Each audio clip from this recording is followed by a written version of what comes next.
possível fazer 747 pontos no Enem ou mais, estudando somente 3 meses? Bom, eu diria que sim, é possível. E seria bem interessante que quem perguntou isso, ou quem está interessado em conseguir esse feito, tenha algumas características, que eu vou elencar aqui. E, na verdade, é até possível que algumas pessoas consigam até sem essas características, mas a probabilidade é menor. E essas características, elas não são exaustivas, elas não são as únicas necessárias, e também, eu quero dizer o seguinte, elas estão entre as mais importantes, mas, com certeza, existem outras também que são importantes. Então, vamos lá. A primeira característica que eu queria ressaltar é a autoconfiança. Sim. Imagine só você. Você tem uma tarefa pela frente. Você quer atingir o objetivo de ter 747, de atingir a marca, né, de 747 pontos em matemática no Enem, ou mais, e estudando apenas 3 meses. Você vai ter que acreditar em você. Você vai ter que acreditar em você mesmo. E você vai ter que acreditar no método que você está utilizando. Você vai ter que ter autoconfiança, a capacidade de acreditar que você é capaz de conseguir atingir esse objetivo. E a autoconfiança, assim como cada uma dessas características, elas não podem ser exageradas. A autoconfiança não pode ser exagerada. Você não pode acreditar que, independente do que aconteça, você vai conseguir atingir o seu objetivo. Primeiro, a gente não tem controle sobre nada nessa vida.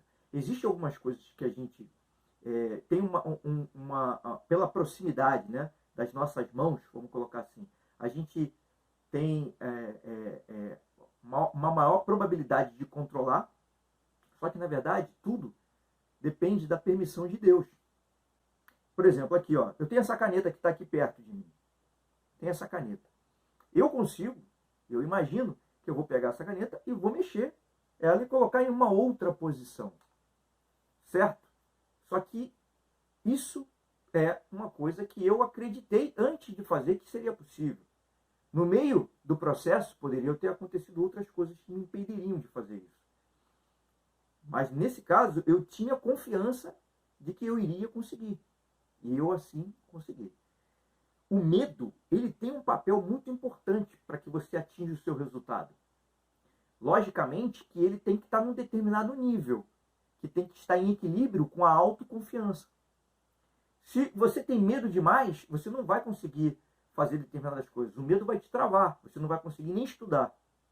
E se você for autoconfiante demais, o seu medo vai estar lá embaixo e você também não estuda para a prova, porque você acha que já sabe tudo, você acha que controla, você acha que vão existir forças que você não sabe de onde vem, que vão te ajudar a fazer a prova. Isso é o excesso de autoconfiança. Então, a autoconfiança ela tem que ser regulada para que você acredite em você e acredite no método que você vai utilizar. Então, essa é a primeira característica. Uma segunda característica que eu vou falar aqui, que é uma característica bem batida, é a persistência. Óbvio, né? Você vai ter que persistir. Mas eu queria, na verdade, chamar a atenção para um detalhe da persistência. Porque a persistência é ir até o fim. Persistência é ir até o fim. Lógico. Mas olha só, olha que interessante. O nosso aprendizado, ele não é linear. A gente vai aprendendo as coisas e o nosso cérebro ele vai processando de forma inconsciente uma quantidade muito grande de informações. Com isso, o que eu quero dizer com isso? É assim, ó. Você você, no início, se você está partindo do zero, ou próximo a isso, se você não tem aptidão para matemática ou para qualquer ciência que você esteja estudando, você vai ter um grau de dificuldade maior no início. Todo novo aprendizado exige uma certa determinação maior no início. Vai ser mais difícil e você vai aprendendo aos poucos. Vai chegar a um determinado nível que você pode até acreditar que você não está evoluindo nada. Só que eu digo que em muitos casos, e eu até me incluo, vou contar uma história um pouco depois, que não se trata nem de um aprendizado exponencial. Se trata de um salto de aprendizado consciente, porque inconscientemente seu cérebro continua trabalhando. No meu caso, vou contar o meu caso que aconteceu. No meu vestibular, eu estava me preparando para a prova do IME, que é o Instituto Militar de Engenharia, que fica aqui no Rio de Janeiro, que na época que eu fiz era uma das provas, junto com o ITA, da Aeronáutica, Instituto Tecnológico da Aeronáutica, era uma das provas mais difíceis da América Latina. E naquela preparação, 4 meses, faltando de 3 a 4 meses para a prova, fizeram um simulado lá no estilo do IME, e nesse simulado eu tirei 0. Eu não acertei nenhuma questão. Eram 10 questões discursivas, eu não sabia nada, fiquei com muita dificuldade. Meu segundo grau foi no colégio público, então eu tinha essa dificuldade. Só que eu continuei acreditando, persistindo, assistindo aula, estudando. E incrivelmente que de uma hora para outra parece que um monte de coisas, um monte de ferramentas matemáticas, digamos assim, começaram a se encaixar. Eu comecei a entender uma quantidade muito grande de informações que me foram passadas ao longo do ano. Eu entendi de uma hora para outra. E isso não aconteceria se eu tivesse desistido naquele momento, como muitas pessoas fizeram. Então, a persistência não é só no sentido de você, vamos lá, eu tentei, cheguei perto, não consegui, vou tentar de novo. Não é isso. É simplesmente você não ver resultado nenhum, ou ver um resultado muito pequeno, e mesmo assim você continuar no alvo, mirando o alvo. Acreditar, que é o primeiro passo, a autoconfiança em você, né? Que você é capaz. E acreditar também no método. São duas coisas distintas, mas eu coloquei tudo no bloco de autoconfiança. Acreditar no método e continuar fazendo as mesmas coisas, mesmo que você não esteja tendo os resultados claros ali para você. Acreditar que o seu cérebro ele está trabalhando inconscientemente. Deixa eu contar uma outra história para você. Fizeram uma série de experimentos no passado aí e viram, colocaram, por exemplo, pessoas normais com audição normal ou com a visão normal, mas o que eu vou ressaltar aqui foi o teste que fizeram com a audição. E colocaram alguns sons a uma distância que seria impossível daquela pessoa perceber. Uma pessoa normal perceber. E sensoriaram, logicamente, essa pessoa para ver a resposta a esses estímulos e percebeu que mesmo a uma distância muito grande dessa fonte sonora, essa pessoa ela estava captando esses sons. Ela conseguia captar de alguma forma. Isso foi mostrado, essas pessoas estavam sensoriadas, nem todas as pessoas tinham a mesma resposta, não foi comprovado em todas as pessoas, daí a dificuldade até da aplicação do método científico, né? Então vou falar de algo que realmente eu creio, que na verdade o nosso cérebro ele está captando agora, a gente tem 5 sentidos, ele está captando uma quantidade de informações muito maior do que a gente percebe conscientemente. E além disso, nesse momento, o que o cérebro está trabalhando de uma maneira inconsciente, com essas informações num nível muito maior do que no nível consciente, no que você consegue perceber. Daí a importância da persistência. Porque você não sabe em que nível inconsciente o seu cérebro está. Isso é a importância. Então, falamos já de duas características. Agora, a terceira característica extremamente importante é o ser ou estar focado. Então, vamos lá. Isso também parece muito óbvio, né? Mas vamos falar do que eu estou querendo dizer com foco. O que seria esse foco? O foco é assim, ó. Eu tenho um objetivo de ir bem no Enem. Um objetivo. E eu tenho a meta de conseguir 747 pontos ou mais em matemática, estudando um determinado período de tempo curto. No meu caso aqui, seriam, eu estou supondo que seriam 3 meses para você. E aí, você tem que ter foco para isso. Porque você não pode colocar uma quantidade muito grande de metas ou objetivos conflitantes nesse tempo. Para isso é importante o foco. E é importante que durante esse processo você entenda a sua incapacidade, os seus limites. Vamos colocar assim. Todos nós temos limites. Os nossos limites para a matemática, por exemplo, para uns são maiores, para outros são menores. É importante que você entenda, se você é um tipo de pessoa que tenha uma dificuldade em matemática, A forma que você vai estudar vai ser diferente para as pessoas que têm maior facilidade.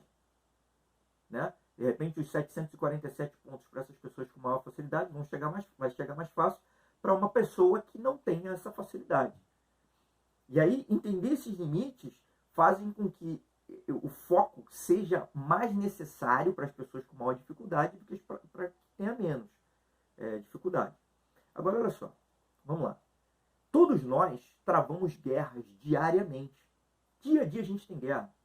Se você é casado, se você tem filhos, de repente o seu filho vai lá, vai bater, vai querer brincar contigo na hora do seu estudo. Ou se você trabalha, não sei, de repente o seu chefe te pediu para fazer hora extra. Então, existem coisas que vão acontecer que são alheias à sua vontade. E você vai ter que manter o foco. Então, nesse caso, eu vou abrir uma característica importante do foco.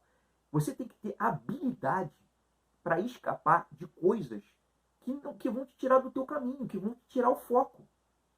Você vai ter que ter habilidade para dizer não para determinadas coisas e assim manter o seu foco até o final. Porque, na verdade, isso aí é um jogo de energia. Quanto mais energia você coloca para esse fim, que no caso é conseguir essa meta específica, atingir essa meta específica, de atingir 747 pontos em matemática ou mais, nesse intervalo de tempo, quanto mais energia você conseguir colocar, é lógico que a probabilidade de você conseguir é maior, o seu objetivo.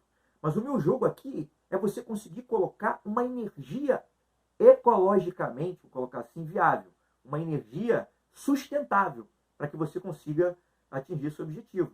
Não adianta nada você colocar uma quantidade absurda de energia e deixar de lado os seus filhos, deixar de lado o seu trabalho, ser demitido, e você brigar e se divorciar da sua esposa. Daí já não vai valer a pena. Ou você que estuda, simplesmente estuda, você perder tempo e tempo lá estudando, botar toda a sua energia e sua saúde para o espaço, deixar de comer, não conseguir dormir suficientemente, já não vai valer a pena. Então é importante que a energia ela seja equilibrada nesse sentido. Que você consiga colocar um nível de energia que vai te fazer chegar ao seu objetivo sem comprometer outras áreas da sua vida. Mas o foco, de qualquer maneira, vai ser importante. Vai ser importante. Então, para isso, a gente está aqui, para ajustar esses detalhes. Tudo bem? Um outro objetivo, uma outra característica é a capacidade de planejar. Então, vamos lá. O planejamento nada mais é do que a organização do tempo. A gente vai chegar na organização. Mas aqui a gente vai falar primeiro da organização do tempo. Por que o tempo o tempo está também associado ao foco, de certa forma. Por quê? Porque quando você se planeja, são duas coisas distintas, né? Você, quando começa a planejar, e eu defino a ideia de você planejar a sua semana, quando você começa a planejar, você vai conseguir ver somente as coisas, quer dizer, você não vai conseguir ver todas as coisas que vão acontecer durante aquela semana. Tem eventos que vão ser eventos inesperados, que você vai ter que lidar na hora. E aí você vai tratar eles de uma maneira diferente com os eventos que você previu no momento do planejamento. E esses momentos que você conseguiu prever, você vai ter que levar eles para que eles sejam concluídos. Lógico que também não é ferro e fogo. Não é pelo simples fato de você ter colocado na agenda que você vai atingir determinado nível ou vai fazer determinada coisa, que é ferro e fogo. Lógico que vai ter que ter uma certa flexibilidade. Só que, pelo fato de você escrever, já vai ter uma probabilidade maior de você fazer aquilo ali. Por uma série de motivos. O foco é diferente. O foco, ele vai fazer com que você se esquive de coisas eventuais que apareçam no seu dia a dia. Ou até que você espera. Você está esperando que vão acontecer coisas inesperadas. E você sabe até quais são, muitas vezes. Só que você não sabe em que momento elas vão aparecer, muitas vezes. E você vai ter que estar ligado para se esquivar dela. Mas o seu planejamento ela vai te colocar no eixo. Porque um conjunto, se você planejar bem, pensa comigo, uma série de etapas que você vai fazer semana a semana, vai te levar ao resultado dos 747 pontos em matemática no Enem. Entendeu? O planejamento, você organiza o seu tempo em blocos e isso faz de você uma pessoa mais apta a chegar naquela meta específica. É assim que funciona. Então, o planejamento, ele faz com que você fique de olho na sua agenda. se você estiver se desvirtuando da sua agenda, faz com que você diminua bastante a procrastinação, que é o deixar para depois coisas importantes. A agenda te ajuda muito nisso, porque no início da semana já está tudo planejado lá. Você já sabe o que você tem que fazer. Você sabe o que você tem que cumprir. Então, para isso que serve.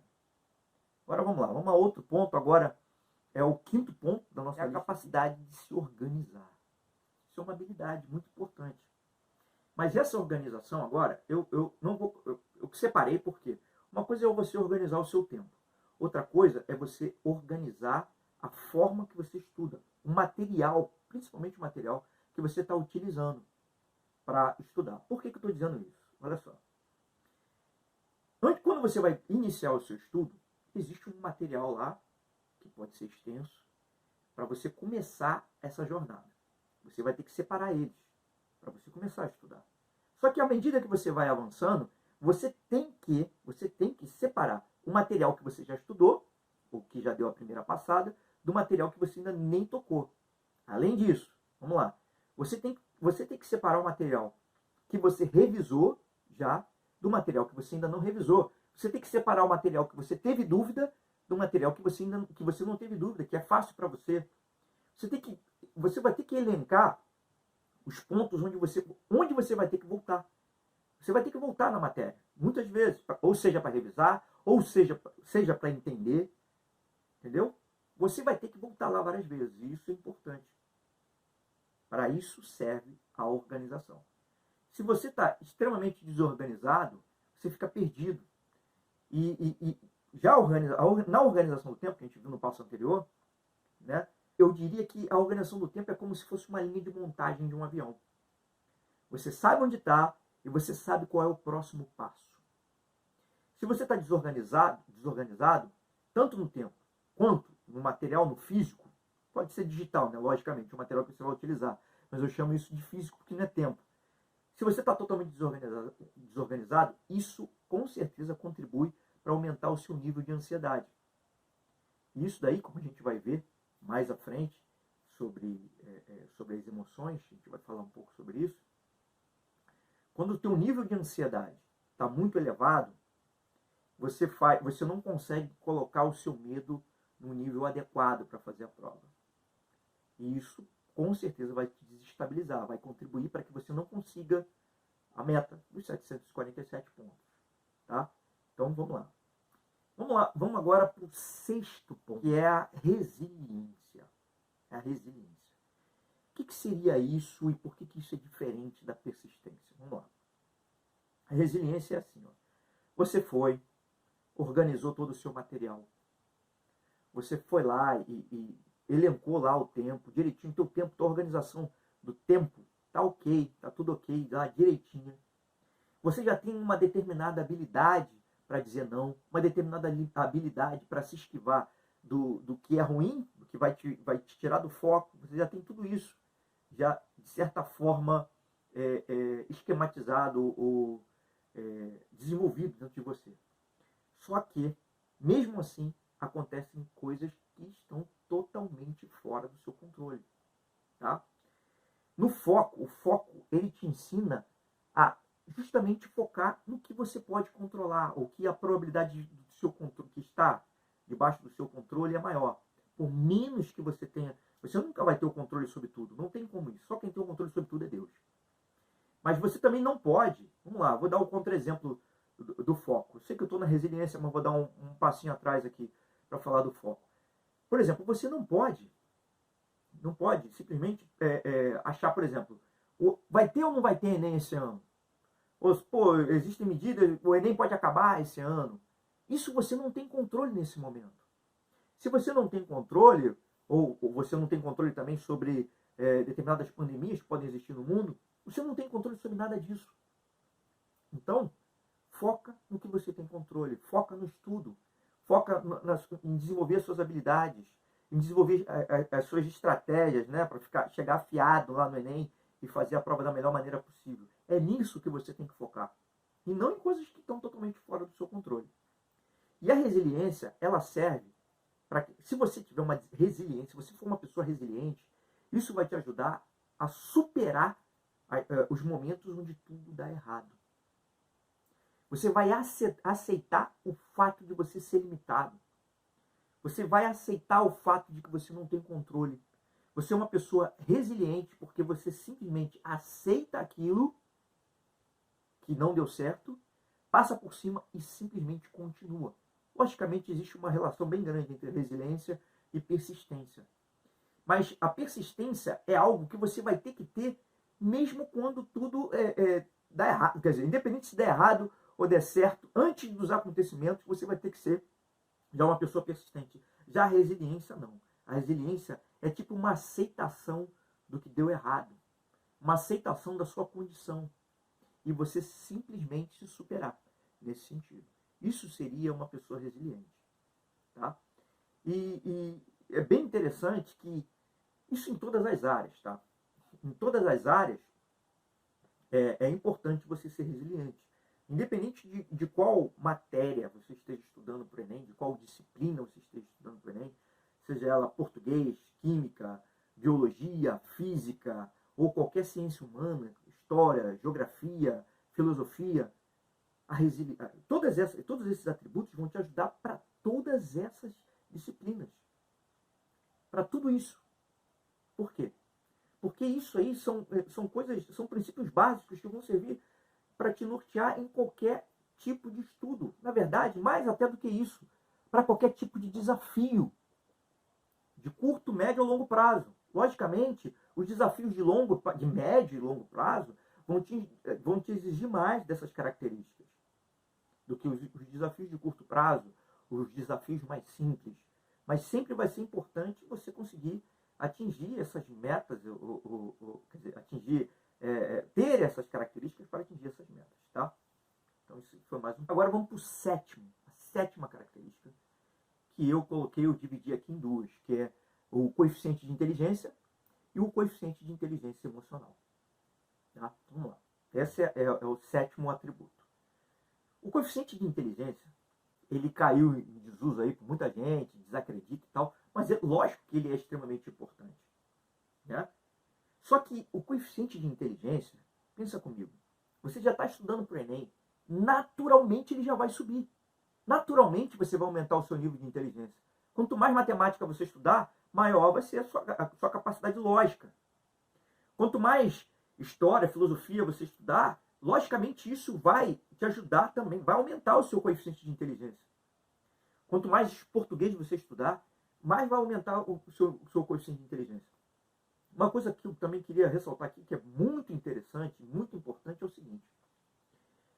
A matemática, ela representa 25% da prova objetiva. A matemática ela é 25% da prova objetiva do Enem. Você tem noção do que é isso? Isso é muita coisa. 25%, um quarto. É como se você tivesse a pizza, que é um todo, né? Você dividisse a pizza em 4 partes e pegasse uma dessas partes. Se fosse uma hora, a matemática representaria 15 minutos. Parece pouco, né? Mas é engraçado. Por exemplo, se você juntar matemática e português, por exemplo, já vai ser metade da pizza. Vai ser 50% matemática e português. Agora, uma outra questão que eu vou te falar, por que eu estou falando isso? Porque tudo isso vai impactar no seu coeficiente de inteligência. O estudar matemática, quando você estuda matemática, matemática é uma linguagem, assim como português. Português também é uma linguagem. Olha que interessante. Então, pelo fato de estudar português, você está estudando, de certa forma, a matemática. E pelo fato de estudar matemática, você já está estudando, de certa forma, português. Existe uma interseção entre português e matemática, muito interessante, que para umas pessoas vale mais e para outras pessoas vale menos. Isso, lógico, que depende de pessoa para pessoa. Mas, de qualquer forma, isso funciona com todos. Todos. Estudando português, você estuda matemática. E não é só isso. Olha só. Já falando isso, eu já estou dizendo que matemática vale mais do que 25%. E, além disso, a matemática é a base para química e física. E também para a análise de alguns gráficos de biologia, análise de alguns gráficos de geografia. Com a matemática, análise de gráfico, você consegue matar algumas questões dessas outras matérias. Ou seja, a matemática por si só ela já é, de repente, menos 30% de uma prova. E se juntar português, já, sei lá, já é quase 70%. Não sei se você está entendendo o que eu quero dizer. Isso da parte objetiva do Enem. Então a matemática ela vale muito, assim como o português.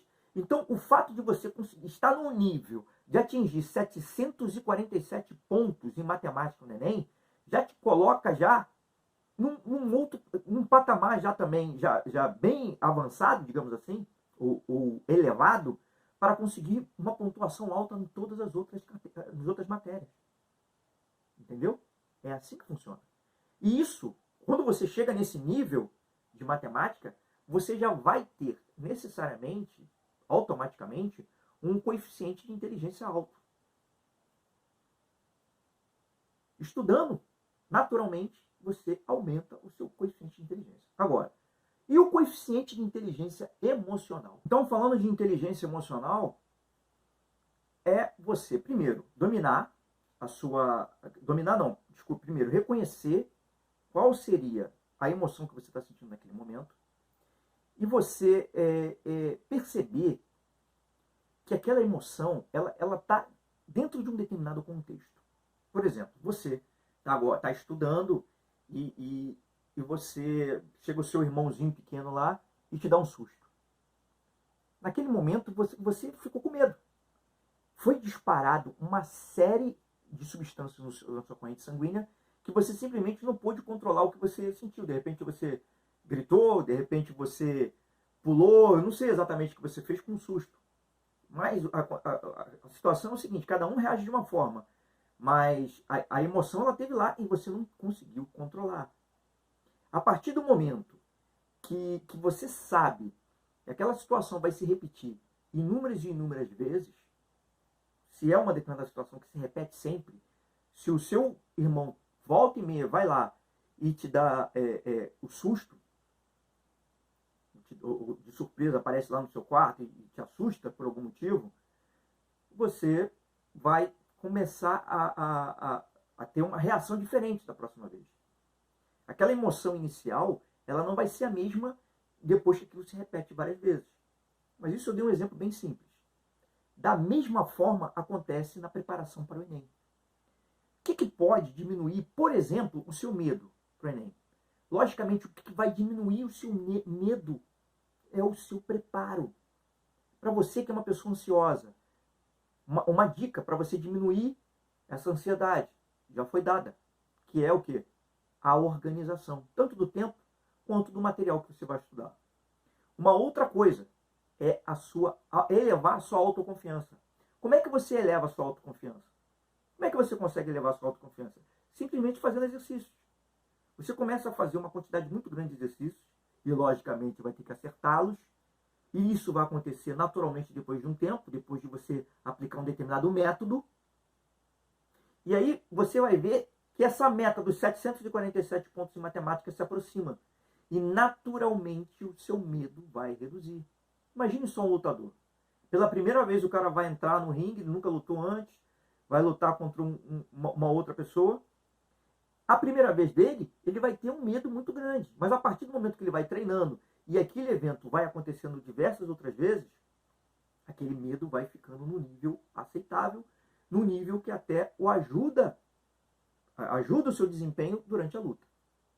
E como é que, por exemplo, no caso do Enem, se você não vai poder fazer inúmeros Enems em 3 meses. Então o que você faz? Você faz o simulado. Você se coloca numa situação particular, parecida com a que você vai enfrentar durante a prova, e aquilo ali vai te preparar também emocionalmente para você fazer a prova. É assim que funciona. Você se coloca em situações parecidas diversas vezes. Uma situação parecida, particular, é um exercício isolado. Uma situação mais completa seria uma quantidade de questões grandes, com tempo para você resolvê-las, onde você é obrigado a ficar sentado uma determinada quantidade de horas, próxima à quantidade de horas que você vai ficar no Enem, na prova final, na prova específica lá. E isso sim é que vai te mudando o teu jogo das suas emoções. Vai fazendo com que você vai ficando cada vez melhor, cada vez mais preparado, e por aí vai. Então, vamos lá. A gente falou agora de todas dessas características para as pessoas que querem. Vou dar uma recapitulada aqui, né? A primeira que a gente falou hoje foi a autoconfiança. Falamos da persistência, do foco, da capacidade de se planejar, da capacidade de se organizar, da resiliência e também dos coeficientes de inteligência, tanto coeficiente de inteligência como coeficiente de inteligência emocional. O nível dessas características aqui, quanto mais elevado a pessoa for nessas características, logicamente, maiores vão ser as chances dela ser bem sucedida no Enem. Ela conseguiu os 747 pontos ou mais no Enem e assim galgar o seu sucesso lá no que ela quiser, né? Então, por hoje a gente fica por aqui. Espero que eu tenha sido útil. Qualquer dúvida você pode postar aí nos comentários, fazer uma pergunta que eu vou ter o prazer muito grande de responder. E o que eu tenho a dizer para todos é o seguinte: continuem estudando, continuem sendo persistentes, continuem sendo resilientes e focados, não perca a autoconfiança em si mesmo, que o coeficiente de inteligência, o coeficiente emocional, eles vão vir naturalmente, se vocês tiverem um planejamento e se vocês tiverem uma organização adequada. Então, foco e disciplina até chegar lá na prova do Enem. É isso que eu desejo a todos aí. Continue estudando. Um abraço a todos.